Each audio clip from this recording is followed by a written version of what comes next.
Today, we're really getting into it a complete guide to speaking English for air travel. We've gathered all the essential phrases, the key vocab, and, those crucial communication strategies from our sources.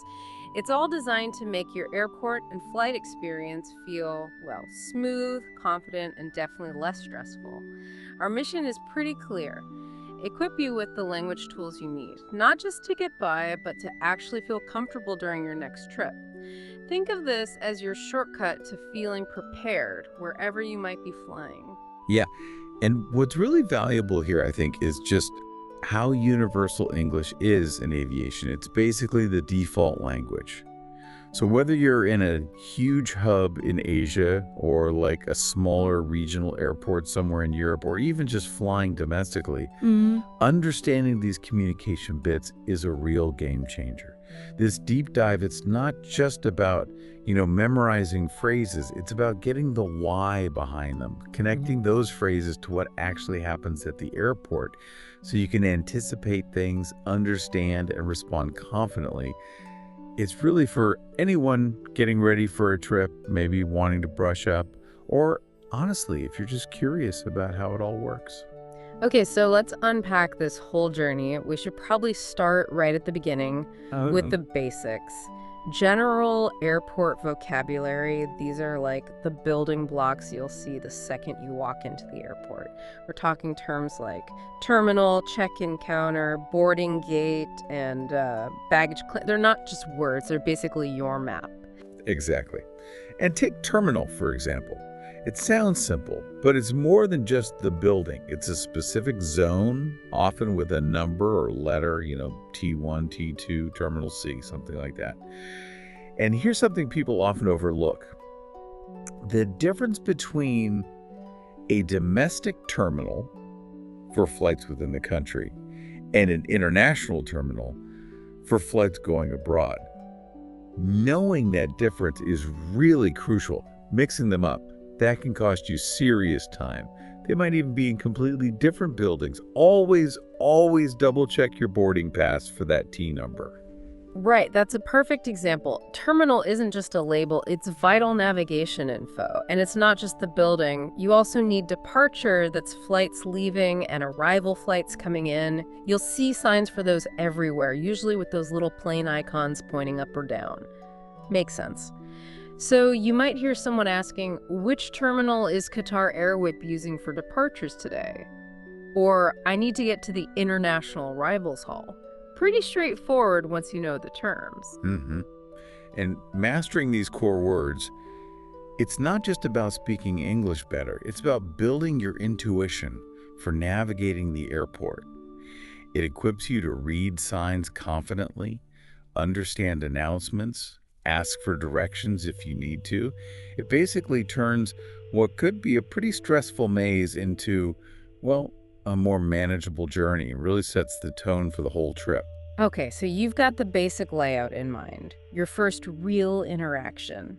That's usually at the check-in counter. This is where it all really starts. And honestly, using the right language here, politely, can make a big difference.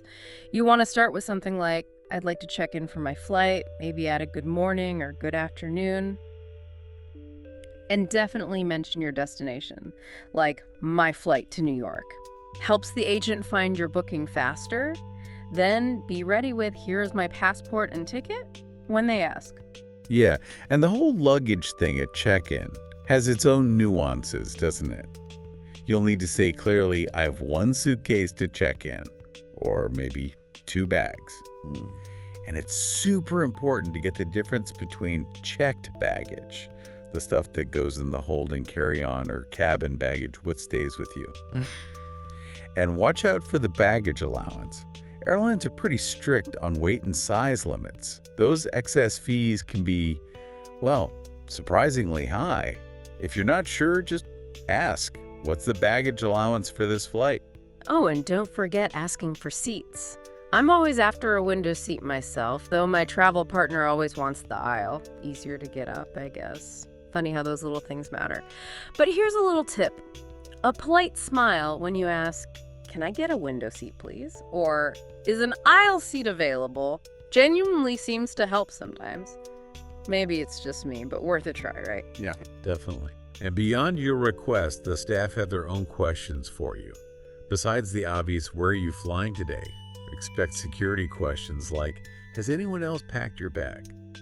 They ask that to make sure nothing unauthorized slipped in. And don't be thrown by, are you carrying any liquids or prohibited items? It's just standard procedure. Right, all kind of flows together in a real conversation. Like, imagine this. Good morning, I'd like to check in for my flight to London. Agent might say, certainly. May I see your passport and ticket, please? He'd respond, yes, here they are. Agent, thank you. How many bags are you checking in today? All right. You, just one suitcase. Agent, okay, the allowance is 23 kilos and your bag is fine. Any seat preference? You, yes, could I possibly get a window seat? Okay, agent, let me see. Yes, that's available. Here's your boarding pass. You'll be boarding from gate 12B at 9:30 a.m. See, not so bad when you break it down. Okay, check-in's done. Now comes the part that sometimes makes people a bit anxious. The security checkpoint. It can feel a bit intense, but knowing the right phrases makes it way easier to handle. You might need to ask, do I need to take off my shoes, or should I take my laptop out? Or if you're holding something and you're unsure, just ask politely, is this okay to carry on? Always better to ask if in doubt. Exactly. And the rules are there for safety, obviously. That liquids rule for carry-ons is pretty much global now, and big electronics like laptops usually need their own tray for the X-ray. Knowing how to explain things clearly helps. If you have medication or special toiletries, saying something like, these are personal items or this is medication, can be helpful. If they do pull your bag aside for a closer look, just stay calm. Ask, do you need to check my bag? And just cooperate. It's all part of the process. Yeah, and you'll probably hear terms like metal detector, obviously, tray for your stuff, an x-ray machine. If they need to do extra checks, they might say something about a pat down or maybe a swab test for traces of explosives. And it's good to be aware of the term prohibited items, things you just can't bring on board. And for a smoother experience, there are practical things too, like wearing simple clothes, not too much metal. Packing your liquids properly in that clear bag beforehand saves a lot of hassle. And just having your boarding pass and ID ready, if you do make a mistake, like forgetting about a water bottle, just be upfront. Oh, I'm sorry, I didn't realize. And if you're nervous about understanding, it's perfectly okay to say, my English isn't perfect. Could you speak a bit slowly, please? Staff are usually very understanding. Okay, now, keeping track of your flight info in a busy airport. That can be tricky, right? Things change fast. This is where knowing what to ask is really, really useful. Absolutely. You need those key phrases ready, like what time is boarding? Remember, that's usually 30 to 60 minutes before the actual departure time. Or asking, has the flight been delayed? Or which gate is the flight departing from? Delays happen, weather, technical stuff, air traffic, it's part of travel. And here's a big one.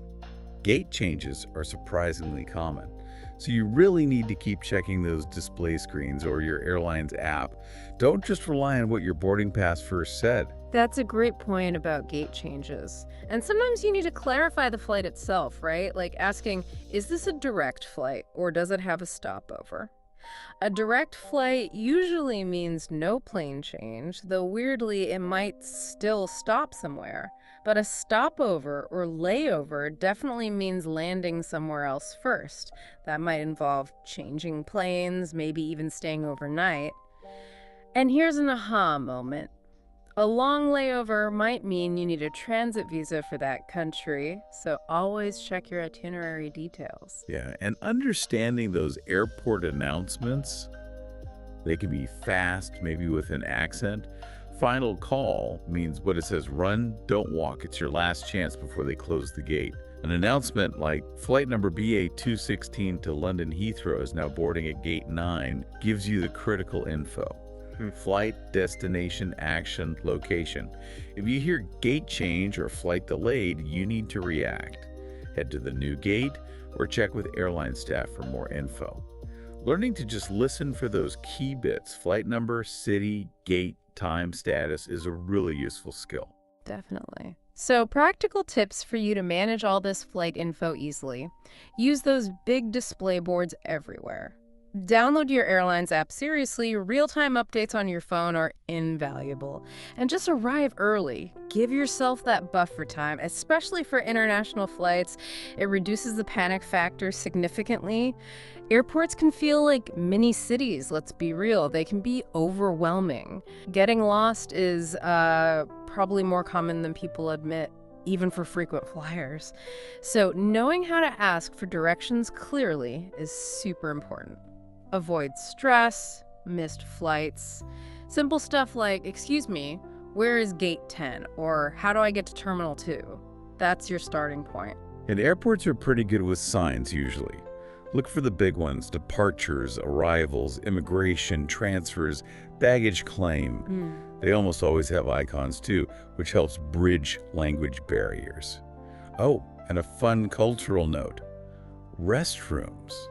You might hear restrooms mainly in the US, toilet often in the UK or Asia, maybe washroom in Canada. They all mean the same thing, so don't worry too much about which word you use. Right. And besides gates, you might need specific services, like where is the nearest immigration counter, or where can I find the baggage claim area for flight QR7, or excuse me, where's the transfer desk? Being specific helps them help you faster. Some smart navigation tips. Look for color coding on signs. Lots of big airports use colors for different terminals or zones. And don't forget your phone. Google Translate's camera feature is amazing for signs in other languages. Just point your camera at it. Downloading an airport map before you even leave home is also a great idea. And if you do get lost or there's a sudden gate change and you're flustered, just find an information desk or staff member and say, "Excuse me, I'm a bit lost. Could you please show me the way to gate 14? People are generally very helpful. Okay, shifting gears slightly. Immigration and customs. This part can feel a bit daunting for some travelers, but honestly, knowing a few key phrases makes it much, much smoother. The absolute most common question at immigration: what is the purpose of your visit? Your answer needs to be clear and direct. I'm here on vacation or for business, visiting family. Keep it simple and truthful. Exactly. And they ask about how long you're staying, where you'll be staying, or if you have a return ticket for a reason. It's all about verifying that you intend to follow the visa rules and leave when you're supposed to. So answer truthfully. Have your hotel booking confirmation ready, maybe your return flight details, and critically, make sure your stated purpose matches the type of visa you have if you needed one. Then you get to customs. The usual question there is, do you have anything to declare? This isn't designed to trick you. It's about specific things like large amounts of currency, certain foods, alcohol or tobacco over the limit, expensive gifts maybe. Just be honest. If you've nothing reportable, it's a simple no, nothing to declare. If you do have something, you say yes, and they'll direct you, usually to the red channel. And documents are key here too. Passport, visa, if applicable, your boarding pass, and sometimes a filled out customs declaration form. Having those all together in a travel wallet or folder just makes everything less frantic. The main tips for getting through smoothly: speak clearly, answer honestly, be polite, to please and thank you go a long way, and just try to stay calm. Remember, the officers are just doing their job. Right. And look, even the most seasoned traveler needs help sometimes. Things go wrong, or you just can't find something. Knowing how to ask politely for assistance is, well, it's invaluable. It can really turn a stressful moment around. Your go-to phrase. Just a simple, polite, "Excuse me, can you help me?" Yeah, and then you can get specific depending on the situation. Need the bathroom? Excuse me, where is the nearest restroom? Need cash. Is there a currency exchange nearby? Or where can I find an ATM? Lost. Where's the information desk? Need to connect. Is there free Wi-Fi here? And sometimes pointing helps too. Can you show me on the map where we are? Is a great question for an info desk. Oh, that's a good one. And in big international airports, if you're really struggling with English, it's okay to ask, is there anyone here who speaks your language? Many major hubs have multilingual staff available. Absolutely. And culturally, always starting with "excuse me" is important. Speak slowly, clearly. Don't be shy about using gestures if it helps get your point across. And patience is key. Staff are busy, but they're used to helping people. If you're properly stuck, like you're lost or your flight got canceled, be direct but polite. "I seem to be lost. I need to get to gate 14. Or, "My flight to Rome was just canceled. What should I do now? Where do I go to rebook?" Clear questions get clear answers. Travel plans aren't always set in stone, are they? Sometimes you miss a connection, a flight gets canceled, or maybe you just need to change your plans last minute. Knowing how to handle buying a new ticket or rebooking is a pretty useful skill. For a brand new booking at the counter, it's fairly simple. "I'd like to book a ticket to New York, please." Right, the trickier part is often changing an existing flight. You'll need to ask directly, "Can I change my flight?" Or maybe, "Are there any earlier flights available?" Or, "Can I fly tomorrow instead?" And you absolutely need to ask about the cost. Is there a fee to change my flight? Because here's a key thing. Most standard economy tickets are non-refundable or have hefty change fees. Understanding that difference between refundable and non-refundable is crucial. Oh, and always have your booking reference ready. That 6-character code, sometimes called a PNR, it speeds everything up immensely. Good point about the PNR. And yeah, asking about cost is essential. How much is the fare for this flight? And be aware that the price they quote might just be the base fare. You should probably ask, does that include taxes and fees? Or understand terms like surcharge, which might be added on. Definitely. Other things you might ask about: upgrading. Is it possible to upgrade to business class? Or, if your flight was canceled, asking about refunds. Am I eligible for a refund for the canceled flight? Just to paint a picture, imagine you missed your connection. "Hello, I missed my connecting flight to Paris, flight AF304. Can I rebook on the next available flight?" Is that an agent? Might check. "Yes, there's a flight at 10 a.m. tomorrow. There will be a rebooking fee of $60. "Okay, it's fine. Please book that for me." Knowing the language helps you take control of the situation. Okay, let's zoom in on something that catches a lot of people out. Understanding those airport announcements. They can be fast, maybe muffled, sometimes accented, Yeah. but they carry critical information. We need to break down the main types: boarding announcements, delays, gate changes, that urgent final call, and maybe security reminders. Yeah, each one means something specific, and you need to react accordingly. Final call for boarding flight XY123 to Tokyo. That means you need to be at the gate now. No more browsing the shops. The gate is closing very soon. A standard boarding announcement like flight number BA216 to London is now boarding at gate 9 tells you it's time to head to that gate. If you hear gate change, stop what you're doing and find the new gate immediately. Same for a delay announcement. Check the screens or ask staff for the new estimated time. Missing these cues is a really easy way to miss your flight. So, a key strategy for your listening: actively tune in for the key details. Your flight number, your destination city, the gate number, maybe a time, and the status: boarding, delayed, changed.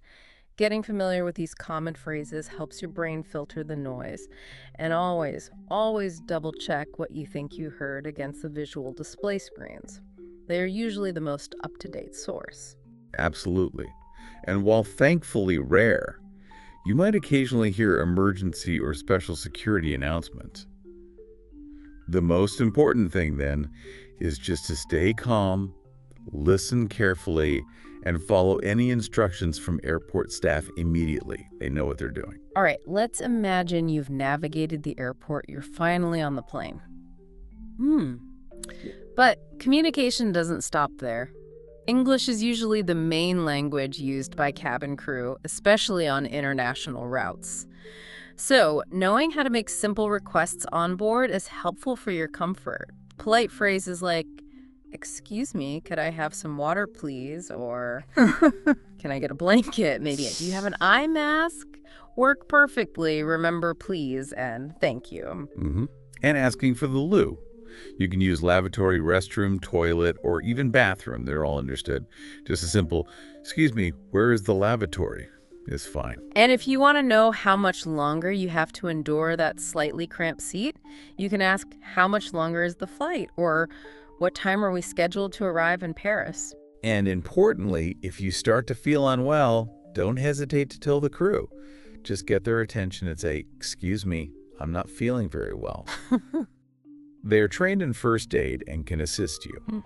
For interacting with fellow passengers, again, politeness is key. If you need to get past someone, "Excuse me, may I get out, please?" Or asking someone to adjust the window shade, "Could you possibly lower the window shade a bit?" Yeah, basic courtesy goes a long way in a confined space. Speaking quietly is generally good etiquette, too. And probably best to avoid getting into arguments with the cabin crew. They're focused on safety and regulations. Being cooperative just makes it better for everyone involved. Okay, touchdown. You've landed. But the journey isn't quite over yet. We need to get you through those final steps. Immigration again, if it's international, baggage claim, customs, and then finding your onward transport. Quick recap for immigration. Expect purpose of your visit. How long will you stay? Where are you staying? Be ready with those clear, concise answers. Right. After immigration, it's off to baggage claim. You'll need to ask, "Where's the baggage claim area for flight?" Your flight number. Then find the right carousel number on the screens. And here's where that little sticker they put on your bag at check-in, the baggage tag, becomes vital. Always double check the tag number on the bag matches your receipt before you walk away with it. Mix-ups happen. Oh yeah, grabbing the wrong black suitcase. Classic mistake. But what if your bag doesn't show up? That's a moment of panic for anyone. Okay, deep breath. Find the airline's baggage services desk. Go up and say, "Clearly, my baggage hasn't arrived. It seems to be missing." They'll need your baggage claim tag receipt and a description of the bag color, type, any distinguishing features to start the tracing process. Exactly. Then, usually it's customs. Again, that question, do you have anything to declare? Free, remember the channels. Green channel, for nothing to declare. Red channel, if you have goods over the allowance or restricted items. Honesty is crucial here. And finally, you're out. But you need to get to your hotel or final destination. So phrases for finding transport are key. How do I get to the city center from here? Or more specifically, where is the taxi stand? Or is there an airport shuttle bus to downtown? Or where can I find the train station? Good ones. And some final practical tips for arrival. Keep those documents handy right until you're fully out of the airport zone. If your bag is delayed, try not to panic.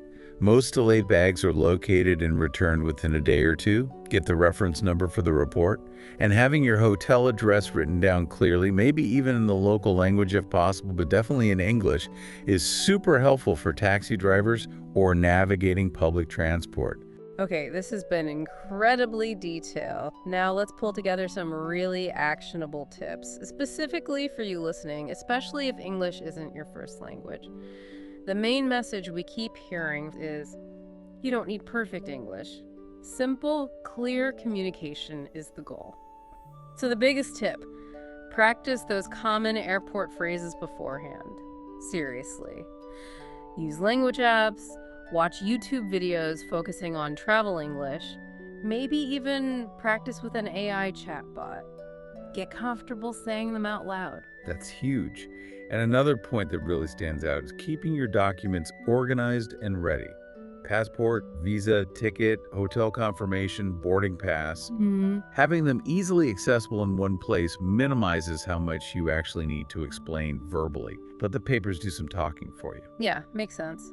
And don't be afraid to use simple English. Short sentences are fine. And gestures, pointing, nodding, thumbs up, they're pretty universal. Instead of a long, complicated sentence, just toilet, where? While looking questioning works. Absolutely. And perhaps the most crucial advice, echoing through all our research, don't be afraid to politely ask for help. Airport staff, airline crew, they are completely used to assisting international travelers. It's their job. That simple phrase, "Excuse me, can you help me?" is your universal key. They want to help you. They really do. And a bonus tip for the modern age: use technology. Google Translate on your phone is amazing, especially the camera mode for translating signs instantly. Voice assistants can answer quick questions. Download an offline phrasebook app just in case you don't have data. And definitely get your airline's app for flight updates. Set these up before you leave home. Great point on tech. And just general confidence boosters, keep your important documents secure in one place. Label your bags clearly with your name and maybe a phone number. Be aware of your surroundings, and maybe print out key info like your hotel address just in case your phone battery dies. And please remember, even native English speakers get confused and lost in big airports sometimes. It happens to everyone. So be kind to yourself. Wow, okay. So we've just done a really deep dive into speaking English for air travel. We've covered the essential phrases, the vocabulary, the strategies, all aimed at empowering you to navigate airports and flights feeling much more confident. Remember, every single trip is a chance to practice and learn. Exactly. Knowledge is great, but it's most valuable when you actually use it, right? Yeah. We really encourage you to see every little interaction at the airport, check-in, security, asking for directions as a real opportunity. A chance to improve your fluency, yes, but more importantly, to build that practical, real-world confidence. So here's something for you to think about as we wrap up. How could mastering even just these simple English phrases change your travel experience? Not just making it smoother, less stressful, but maybe opening up new doors, new possibilities for connecting with different cultures, different people around the globe. How could it make your next journey feel truly boundless? Have a wonderful trip. Bon voyage. Let your language be your wings.